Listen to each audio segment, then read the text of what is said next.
할렐루야, 반갑습니다. 샬롬, 샬롬. 우리들의 영혼의 공간이 어둠으로 덮여 있다면 다른 것 먼저 필요한 것이 아닙니다. 작은 촛불이 필요합니다. 여러분과 제가 있는 공간 속에 향기로운 모가 향이 필요하다면 못생긴 모가 하나가 고요히 썩어 가야 합니다.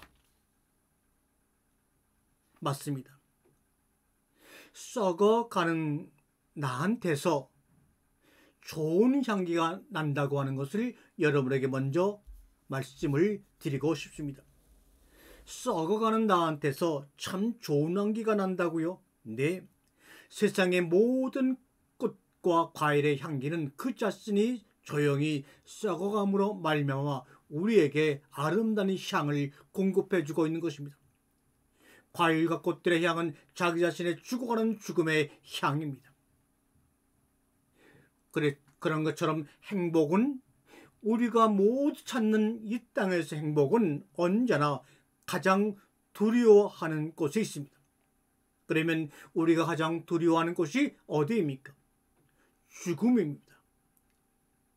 성경에 보게 되면 창세기 2장 17절에 선악을 알게 하는 나무의 열매를 먹으면 너희는 죽고 죽으리라고 선언하신 그 죽음 속에 하나님이 우리에게 주고자 하는 행복을 발견할 수 있는 첫 번째 지점입니다. 오늘의 두려움 속에 내일의 행복이 있다는 것을 발견할 줄 아는 영혼의 눈이 뜨기를 바랍니다. 전번 시간에도 말씀을 드렸지만 우리의 삶은 매일 오늘이 마지막입니다. 지금 이 순간은 영원할 수 있지만 마지막이 될 수도 있는 순간입니다. 내 인생에 수없이 많은 오늘 또한 마지막이 될 수 있는 오늘입니다. 그래서 죽음에 대한 사유라는 것은 무엇인가? 우리의 삶의 모든 순간이 첫 순간이며 유일한 순간이라고 하는 그 끈을 놓지 않는 것이 죽음에 대한 사유입니다. 그러므로 죽음이란 무엇인가? 오늘을 처음이자 마지막이라고 생각하며 사는 것입니다. 즉 처음과 마지막을 동시에 함께 살아가는 것입니다. 그래서 주님께서는 말합니다. 나는 알파와 오메가요, 처음과 나중이요, 시작과 끝이라고 하신 말씀의 의미는 예수와 함께 처음과 마지막을 동행하는 삶을 살아가기를 원하시는 예수 그리스도의 간절한 염원이요 소원입니다.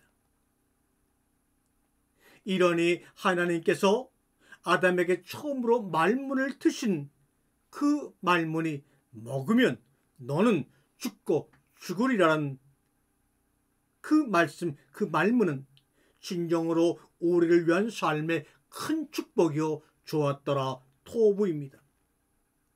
인간이 하나님으로부터 처음 들은 신성한 말특이 말문은 인간답게 살아갈 수 있는 유일한 순간은 바로 지금이라는 말입니다.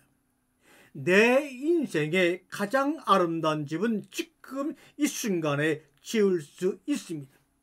5년 뒤 10년 뒤에 대출을 내서 큰 아파트로 이동하고 좋은 세컨하우스를 만드는 것이 아름다운 집이 아닙니다. 그 과정에 당신의 마지막이 되지 않을 줄 확신하십니까? 실패에서는 성공의 향기가 남을 맡을 줄 알아야 합니다. 아무짝에도 쓸모없는 나는 어느 날 나 자신을 죽이기로 굳게 마음먹었습니다. 어떻게 죽일까 며칠 두고 곰곰생하다가 세상을 떠들썩하는 게 싫어 그냥 나 혼자 조용히 썩어가기로 마음먹었습니다. 나는 내 얼굴처럼 못생긴 모가가 되어 어느 집 응접실 한쪽 구석에 처박혀 조용히 썩어가기 시작했습니다. 이 이야기는 모가의 이야기를 말씀드리고 있는 겁니다. 썩어간다고 하는 것은 본인에게는 정말로 큰 고통이었습니다. 자기 몸의 일부가 하루하루 썩어 문드러진다는 것은 어쩌면 죽음보다 더한 큰 고통일 수가 있습니다. 그렇지만 이 모가는 처음에 결심한 대로 자신을 죽이는 일에 최선의 전력을 삼는 것을 삶의 목표로 삼았습니다. 한 알의 밀알이 썩지 않으면 그 열매를 거둘 수 없다는 말씀은 생각조차 하지도 못했습니다.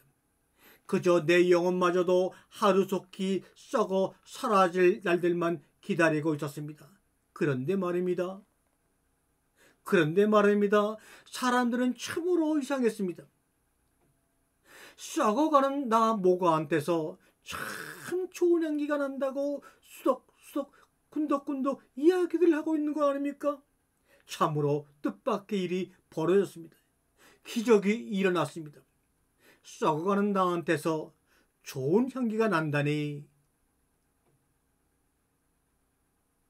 모가의 이야기입니다. 그때 문득 생각나는 말이 있습니다. 얘야, 아이야, 실패를 너무 두려워하지 말아라. 실패 속에는 성공의 향기가 난다. 실패 속에 들어있는 유일한 것은 바로 성공이다. 모든 성공이 실패를 통해서 이루어지기 때문입니다. 사람들은 성공으로 가는 과정이 바로 실패인데도 그 과정을 두려워하고 무시하려고만 하고 피해가려고만 합니다. 아닙니다. 함마르티아. 신약 성경에 나오는 헬라어 발음입니다. 함마르티아. 바로 우리가 알고 있는 죄라는 헬라어 단어입니다. 이것을 헬라어 사전을 찾아보니까 화살이 관역에서 벗어나다 이렇게 풀이되어 있습니다. 우리 옛말에 부모는 활이고 자식은 화살이라고 했습니다. 이거를 성경적으로 바꾸면 하나님은 활이시고 우리 아담들은 바로 화살이라는 말과 똑같습니다. 그렇다면 화살이 관역에 명중하기 위해서는 화살에 달린 것입니까? 활의 정확도가 역할합니까? 안정된 자세에서 정확한 방향으로 바람의 움직임을 파악해서 화살을 힘껏 쏘았다 하더라도 그 순간 활이 움직이면 화살이 제대로 날아갈 리가 없습니다. 하나님은 화살인 아들에게 하나님이라는 활로서 바른 자세를 말틈을 보여주셨건만 우리가 그 말을 이해 못해 생긴 결과가 바로 죄의 시작이요 근원이요 이것을 엉뚱하게 원자라는 말로서 변질시켜서 하나님의 뜻을 곡해시키고 말았습니다. 만약 하나님이 잘못 만들어진 활이라면 아들 또한 잘못 날아가는 화살이 될 게 뻔합니다. 그런데 하나님이 잘못 만들어진 활이 될 수 없지요. 하나님은 스스로 존재하시는 창조주십니다. 이미 잘못 날아간 화살을 활은 더 이상 어떻게 할 수가 없습니다.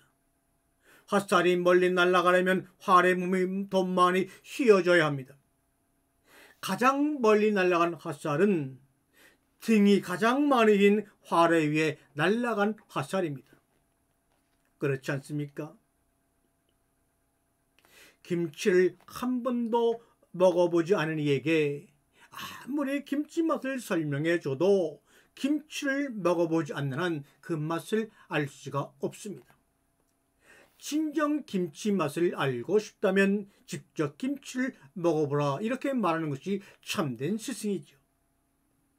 두 주먹을 쥐고 분노하기보다 두 손을 모으고 기도하는 것이 낫다는 것이 성경의 깨달음입니다. 장미같이 아름다운 꽃에 가시가 있다고 생각하며 원망하고 분노할 것이 아니라 가시 많은 나무에 장미같이 아름다운 꽃이 피었다고 생각하는 것이 맞지요. 가시나무에 장미꽃이 다 피다니 정말로 아름다운 일이구나, 신비구나, 하나님의 은혜로구나. 가시가 장미를 가졌다고 하면 장미가 감사의 존재, 감탄하는 마음을 갖게 될 것입니다. 그렇지 않고 장미꽃에 왜 하필이면 가시가 있는가 라고 생각하면 가시가 증오의 존재가 되고 슬퍼하는 마음이 생깁니다. 향수를 만드는 사람들에게 물어봤더니 장미 향수 1온스를 얻기 위해 1톤이라는 엄청난 양의 장미꽃이 필요하다고 합니다. 가시에 찔리지 않고 장미를 모을 수는 절대로 없습니다. 그래서 장미 향수는 꽃에서 나는 아름다운 향기라기보다는 가시에서 나는 고통의 향입니다. 가시라는 고통에서 나는 장미 향기가 진정으로 아름다운 향기라고 생각합니다. 이 세상에서 가장 향기로운 장미 향수는 바로 발칸 산맥에서 자라는 장미에서 나온다고 합니다. 향수 생산업체에서 장미를 채취하는 시간은 가장 춥고 가장 어두운 시간은 밤 12시부터 새벽 2시 사이라고 합니다. 이는 장미가 가장 향기로운 향을 뿜어내는 시간이 한밤중이기 때문입니다. 이 또한 참고 견디기 어려운 고통의 시간에 가장 아름다운 향이 뿜어진다는 것을 반증하는 것 아닙니까? 인생의 향기도 이와 같이 극심한 고통 중에서 뿜어져 나옵니다. 그래서 고통 없는 인생은 없습니다. 가지와 줄기가 뒤틀렸다고 해서 꽃마저 아름답지 않은 나무는 하나도 없습니다. 절망과 고통을 지나며 홀로 베개에 눈물을 적셔본 자만이 별빛이 아름답다는 것을 알게 됩니다. 내 인생에 왜 이렇게 고통이 많나 끊이지 않나라고 생각하기보다 고통 많은 내 인생에 이런 기쁨이 있구나라고 생각한다면 누구의 인생이든 분명 달라집니다.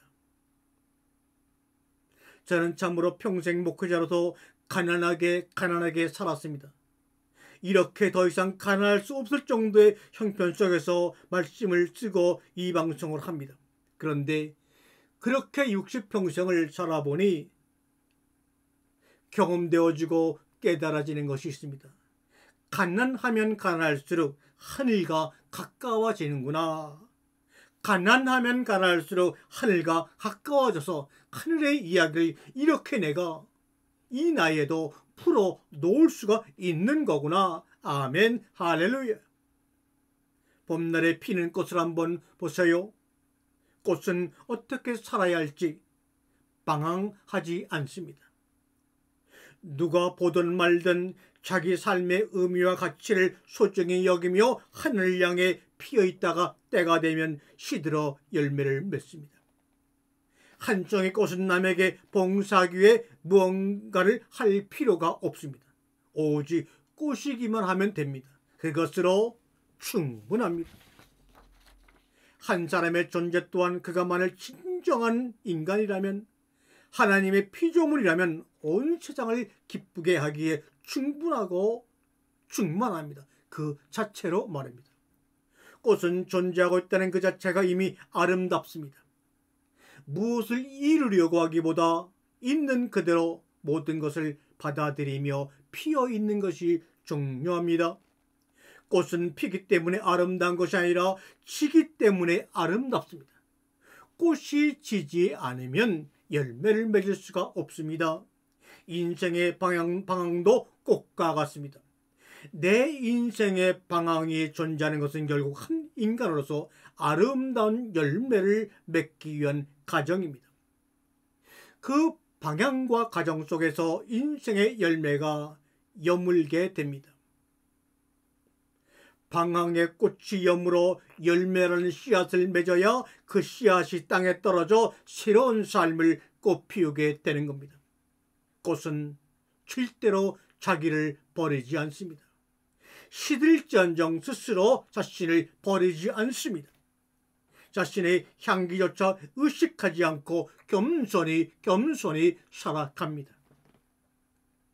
여러분, 다시 한번 마음의 여유를 갖고 이 방송이 끝난 다음에 나가서 꽃을 한번 살포시 곁에 다가가 보시기 바랍니다.